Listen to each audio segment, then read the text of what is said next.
आप सभी का स्वागत है हमारे YouTube चैनल रूहानी डायरी में। अगर वीडियो अच्छा लगे तो एक लाइक जरूर करें और हमारे चैनल को भी सब्सक्राइब करें। साथ संगत जी, यह संसार कर्मों की धरती है जहां हर विचार, हर शब्द और हर कर्म अपना फल अवश्य देता है। कोई भी प्राणी इस अटल नियम से बच नहीं सकता। इतिहास साक्षी है कि जब जब मनुष्य ने अहंकार, लोभ और पाखंड को अपनाया, तब उसे उसके कर्मों का परिणाम भुगतना पड़ा। परंतु जब जीवन में दया, नम्रता और सत्य का प्रकाश होता है, तब वही जीवन धन्य बन जाता है। चाहे राजा हो या रंक विद्वान हो या मूर्ख, सबको अपने किए हुए कर्मों का लेखा देना ही पड़ता है। ऐसी ही एक करुणा और कर्मफल से जुड़ी पावन घटना श्री गुरु हरिराय साहिब जी के जीवन से हमें गहरी सीख देती है, जो आत्मा को झकझोर कर सत्य मार्ग दिखाती। एक समय की बात है, सप्तम पाशा दया के सागर करुणा के अवतार श्री गुरु हरिराय साहिब जी कीरतपुर साहिब की पावन धरती पर विराजमान थे। सद्गुरु जी का हृदय इतना कोमल था कि वे न केवल मनुष्यों बल्कि पशु पक्षियों और समस्त जीवों के दुख से भी व्याकुल हो उठते थे। उनका जीवन ही परोपकार, दया और सेवा का प्रत्यक्ष स्वरूप था। एक दिन गुरु महाराज जी सिखों के साथ वन की ओर भ्रमण के लिए गए। पक्षियों की मधुर ध्वनि, वृक्षों की छाया और प्रकृति का सौंदर्य सब और भी पवित्र हो गया था। चलते चलते गुरु जी की दृष्टि एक भयावह दृश्य पर पड़ी। वहां एक भयानक अजगर अर्थात अत्यंत विशाल सांप भूमि पर पड़ा हुआ तड़प रहा था। उसके पूरे शरीर पर असंख्य कीड़े मकोड़े चिपके। वे कीड़े उस अजगर को काट काट कर खा रहे थे। उसका मांस जगह जगह से नोचा जा चुका था। उसकी खाल फट चुकी थी और उसके शरीर से रक्त बह रहा था। वह पीड़ा से करा रहा था, परंतु उसकी पीड़ा को समझने वाला कोई नहीं था। यह दृश्य देखकर श्री गुरु हरिराय साहिब जी का हृदय द्रवित हो गया। दया के सागर सद्गुरु जी से यह पीड़ा देखी नहीं गई। उनके नेत्रों से करुणा झलकने लगी। गुरु जी ने अपने तरकश से अर्धचंद्र आकार का तीर निकाला। यह कोई क्रोध का कार्य नहीं था, बल्कि करुणा का निर्णय था। गुरु महाराज ने वह तीर अजगर की ओर चलाया। तीर लगते ही अजगर ने कुछ क्षणों तक शरीर को मोड़ा, तड़पा और फिर उसकी पीड़ा समाप्त हो गई। उसका प्राणांत हो गया। साध संगत जी, गुरु जी के साथ चल रहे सिख यह देखकर आश्चर्य में पड़ गए। वे सोच में पड़ गए कि जो गुरु साहिब सदा अहिंसा और दया की शिक्षा देते हैं, उन्होंने आज एक जीव को क्यों मारा। सिखों ने विनम्रता से पूछा, महाराज आपने इस अजगर को तीर क्यों मारा?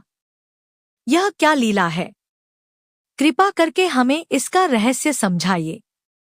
तब सद्गुरु श्री गुरु हरिराय साहिब जी ने अत्यंत गंभीर और करुणाम स्वर में वचन किए। हे सिखों, यह जो तुम्हें अजगर दिखाई दे रहा था, यह अपने पिछले जन्म में एक पाखंडी पंडित था। वह स्वयं को गुरु कहलवाता था। बाहर से साधु का वेश, भीतर अहंकार और लोभ से भरा हुआ। वह लोगों को उपदेश देता था, भक्ति और वैराग्य की बातें करता था, लेकिन स्वयं उन पर कभी अमल नहीं करता था। उसका हृदय नाम से खाली था। उसका ध्यान केवल माया, धन और मानसान पर था। उसने भोली भाली संगत को ठग कर बहुत धन इकट्ठा किया। पूजा और भक्ति के नाम पर जो दान मिला उसे भी स्वार्थ के लिए खाया। गुरु अर्जुन देव जी महाराज ने श्री सुखमणी साहिब में कहा है, अवर उपदेश आप ना करें। आवत जावत जन्म में मरे जो दूसरों को उपदेश देता है पर स्वयं नहीं करता, वह बार बार जन्म मरण के चक्र में पड़ता है। हे सिखों, इस जन्म में किए गए उसके पाखंड और अहंकार के कारण उसे अजगर का जन्म मिला, और जो उसके चेले थे, जिनको उसने ठगा था, वे ही आज कीड़े मकोड़े बनकर उसका मांस नोच रहे थे। यह उसके कर्मों का फल था। गुरु महाराज ने आगे समझाया, जो बिना ज्ञान के स्वयं को गुरु कहलवाते हैं, जो भक्ति के नाम पर लोगों को भ्रमित करते हैं, उनका अंत ऐसा ही होता है। इसलिए हे सिखों, कभी भी पूजा का धन मत खाना, हमेशा सच्ची और पवित्र मेहनत की कमाई करना, नाम जपो, कीरत करो और वन छको, यही सिखी का मार्ग है। साध संगत जी, गुरु हरिराय साहिब जी केवल उपदेश देने वाले गुरु नहीं थे, बल्कि स्वयं करुणा का जीवंत उदाहरण थे। एक बार गुरुजी घुड़सवारी का अभ्यास कर रहे थे। उसी समय एक छोटा बालक डर के कारण गिर पड़ा।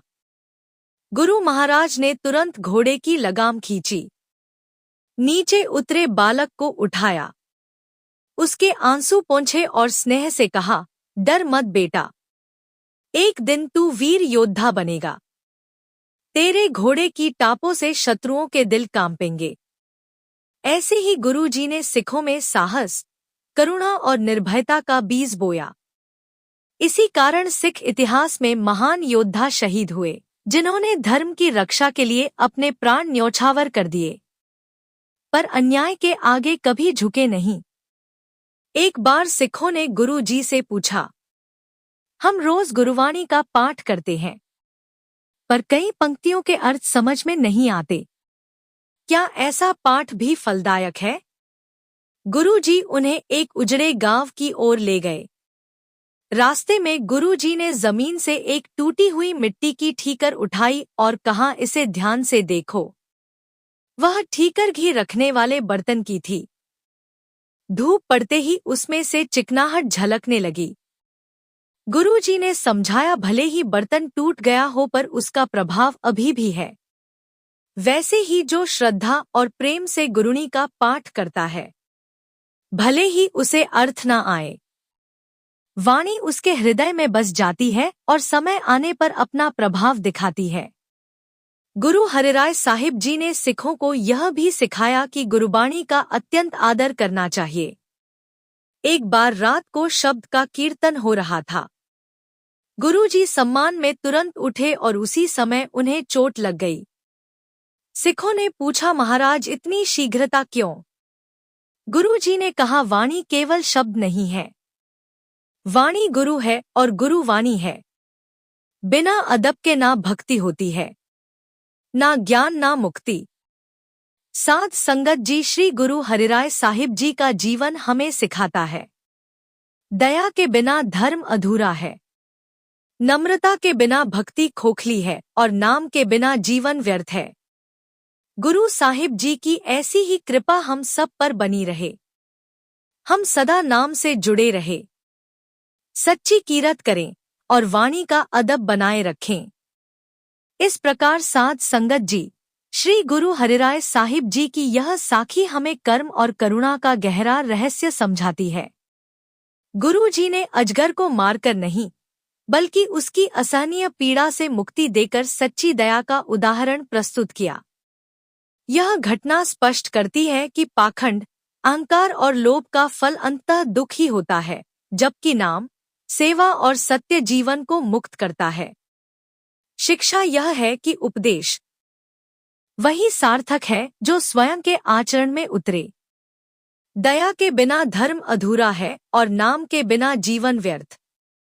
इसलिए साध संगत जी, रोज सुबह शाम ईश्वर को याद करना चाहिए ताकि हम भी ईश्वर की कृपा के काबिल हो सके।